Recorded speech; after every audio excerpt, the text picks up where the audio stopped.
Pada suatu hari, hiduplah seorang petani bernama Dines bersama istrinya.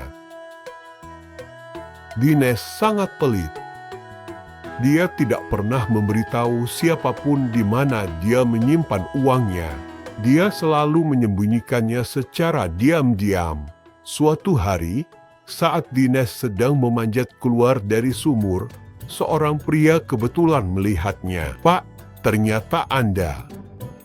"Saya datang untuk memeriksa suara aneh yang berasal dari sumur itu." "Apa yang Anda lakukan di dalam?" tanya pria itu. Dines menjawab, "Tidak ada apa-apa. Saya hanya sangat haus. Menimba air pasti makan waktu, jadi saya langsung lompat ke dalam dan minum langsung. Sekarang, kembali saja ke pekerjaanmu." Istrinya, yang mendengar percakapan itu, hanya menggelengkan kepala. Dia sudah terbiasa dengan jawaban sarkastis suaminya dan pergi begitu saja. Begitu istrinya pergi, Dines bergumam. Akhirnya, perempuan cerewet itu pergi. "Aku sudah menyembunyikan semua emas di sumur. Bukan cuma pencuri, keluargaku pun tidak tahu. Akhir-akhir ini, pencurian makin sering terjadi." Dalam perjalanan pulang, putra Dines, Vimal, berpikir dalam hati, "Kami dapat 12.000 dari menjual padi. Aku akan simpan 2.000 dan berikan 10.000 ke ayah. Kalau aku kasih semua, dia pasti tidak bakal kasih aku 1 rupiah pun." Vimal pun sampai di rumah. Begitu melihatnya, Dines langsung bertanya, "Hei, berapa yang kamu dapat dari sawah? Aku sudah menunggumu. Dan uangnya?" "Kali ini kita dapat 10.000 dari hasil jual semua padi," jawab Vimal sambil menyerahkan kantong uang. Dines mengambil kantong itu dan mengerutkan kening. "Apa? Waktu itu kita dapat 11.000. Sekarang cuma 10.000? Kamu bohong sama aku." "Harga pasar turun kali ini," jawab Vimal datar, lalu pergi begitu saja. Malam itu, Dines diam-diam mengambil sebuah kantong besar dan keluar rumah. Dines duduk di luar dengan kantong uang dan bergumam sendiri. "Sekarang dengan 10.000 ini, aku sudah mengumpulkan total 100.000 rupiah. Semua uang ini ada di satu kantong ini. Aku harus menyembunyikannya di tempat yang aman. Pencuri bisa saja mencurinya, atau yang lebih parah, seseorang di rumahku sendiri bisa mengambilnya. Aku nggak bisa ambil risiko itu." Dia menemukan lubang di sebuah pohon besar di dekat situ dan dengan hati-hati menyembunyikan kantong itu di dalamnya. Merasa puas, dia kembali ke rumah dan tidur nyenyak malam itu. Keesokan paginya, istri Dines mencoba membangunkannya, tetapi dia tidak bergerak. Dia mengguncangnya berkali-kali, tetapi tidak ada respons. Khawatir, dia memanggil putra mereka, Vimal. Vimal datang dengan cepat. Dia menatap ayahnya lekat-lekat dan menyadari kebenarannya. Dines sudah pergi. Ibu dan anak itu duduk diam, terguncang dan patah hati.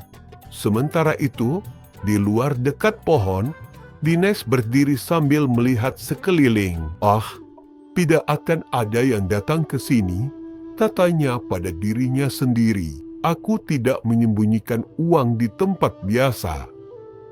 Tidak ada yang akan menebak kalau uangnya ada di sini. Sampai sekarang, aku sudah menyembunyikan setidaknya 5 lah dengan cara ini." Tiba-tiba dia terdiam. "Kenapa aku mendengar tangisan dari dalam rumah? Ada apa ini?" Kenapa kalian menangis? Hanya Dines, tapi tak ada seorang pun yang bisa mendengarnya. Saat itu juga, Dines merasakan ada yang menepuk pundaknya. Terkejut, dia berbalik dan membeku. Siapa? Siapa kamu? Dines bertanya dengan tertegun. Ha. Aku seorang Yamavata, prajurit Dewa Yama, Dewa Kematian. Aku datang untuk menjemputmu. Waktumu di bumi sudah berakhir. Kau sudah mati, Dines. Ikutlah denganku sekarang. Waktunya untuk pergi ke akhirat. Dines mundur selangkah dan menggelengkan kepalanya. Omong kosong apa yang kau bicarakan? Yamavata menjelaskan semua yang terjadi di sekitar dan menjelaskan mengapa istri dan anakmu menangis dan sudah waktunya. Ikut aku.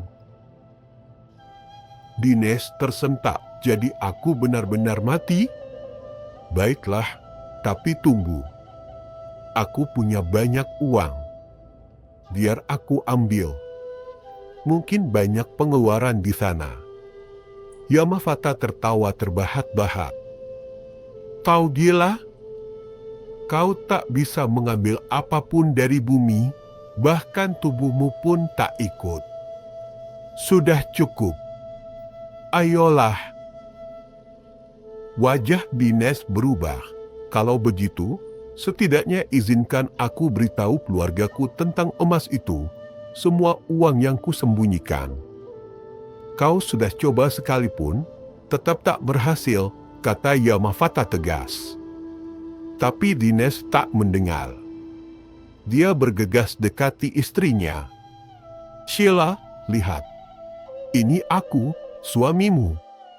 Ingat hari itu di dekat sumur? Aku menyembunyikan emas senilai las di sana. Pergi dan ambil. Apa kau tidak bisa mendengarku? Dia berbalik ke arah putranya. Vimal, kau bisa dengar aku? Lihat aku. Kau selalu minta uang jajan padaku. Ada satu laki yang kusembunyikan di dalam pohon. Bukan cuma itu. Yamavata menghentikan Dines dan berkata, Dines, aku sudah bilang. Meskipun kau mencoba, mereka tidak akan bisa mendengarmu. Sudah waktunya, kita harus pergi. Tanpa sepatah kata pun lagi, dia menarik Dines pergi. Bulan-bulan pun berlalu. Suatu hari, Vimal duduk bersama ibunya dan berkata, Bu, seharusnya kita punya banyak aset. Dulu kita berpenghasilan bagus. Kemana semua itu pergi? Ibunya menghela napas. Bagaimana aku tahu di mana ayahmu menyembunyikan semuanya? Dia dulu suka menyimpan uang di tempat-tempat paling aneh.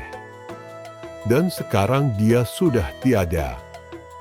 Kita tidak akan pernah bisa menemukannya. Saat percakapan berlanjut, seekor anjing di luar rumah mulai menggonggong keras. Anjing itu tidak berhenti. Kesal, Vimal bangkit, mengambil sebuah batu, lalu melemparkannya ke arah anjing itu. Pergi sama, teriaknya. Anjing itu menjerit lalu lari menjauh dari rumah. Ini aku, ayahmu, Dines, pikir anjing itu. Aku terlahir kembali sebagai anjing di kehidupan ini. Aku kembali untuk membantumu mencari uang, tapi kau tak bisa memahamiku. Kau pikir aku hanya menggonggong. Bagaimana aku bisa tenang mengetahui semua kekayaan itu tersembunyi di pohon dan sumur? Saat itu, seorang bijak yang berjalan di jalan melihat anjing itu dan berhenti. Sang bijak memandang anjing itu dan berkata, Dines, meskipun kamu telah terlahir kembali sebagai anjing, keinginanmu akan uang belum juga mati. Kamu masih saja khawatir apakah uang yang kamu dapatkan akan sampai ke keluargamu. Lepaskanlah obsesi ini. Jalani hidup ini dengan damai. Mendengar itu, Dinesh berpikir, jadi kau tahu tentang kehidupanku yang lalu? Tolong bantu keluargaku. Beritahu mereka di mana aku menyembunyikan uangnya. Namun sang bijak menggelengkan kepala. Aku tidak tertarik pada hal-hal seperti itu, katanya, lalu berjalan pergi. Sejak hari itu, Dinesh dalam wujud anjing tetap berada di dekat sumur dan terus menggonggong di tempat ia menyembunyikan uangnya. Tapi Vimal selalu merasa kesal setiap kali itu terjadi. Anjing ini lagi. Selalu saja menggonggong, teriaknya sambil melempar batu untuk mengusirnya. Waktu pun berlalu. Suatu malam, badai besar melanda desa itu. Angin menderu dan hujan turun deras. Dinesh menggonggong tanpa henti. Saat badai mengamuk, pohon tempat Dinesh menyembunyikan uang itu retak dan tumbang. Kantong uang itu terjatuh ke tanah. Mendengar gombongan itu, Vimal terbangun dengan marah. Anjing ini bikin aku gila. Aku harus menyingkirkannya sekali untuk selamanya, gerutunya, sambil mengambil tongkat dan melangkah keluar. Tapi saat ia sampai di tempat itu, ia terdiam membeku. Pohon itu telah tumbang, dan tepat di tanah ada sebuah kantong. Ia membukanya dan menemukan kantong itu penuh dengan uang. Terkejut, ia buru-buru masuk ke dalam rumah sambil membawa kantong itu. Mata ibunya membelalak. Lihat, ibu sudah bilang, pasti ayahmu menyembunyikan uang itu di pohon. Dan sekarang, gara-gara badai, uang itu keluar.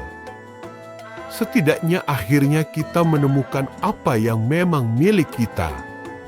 Keduanya lalu tersenyum, lega dan bahagia. Dinesh yang masih dalam wujud anjing menggonggong berulang kali di dekat sumur, berusaha menunjukkan bahwa masih ada harta karun lain yang tersembunyi. Tapi tak seorang pun di dalam rumah yang memperhatikan. Ia duduk, lelah dan patah hati.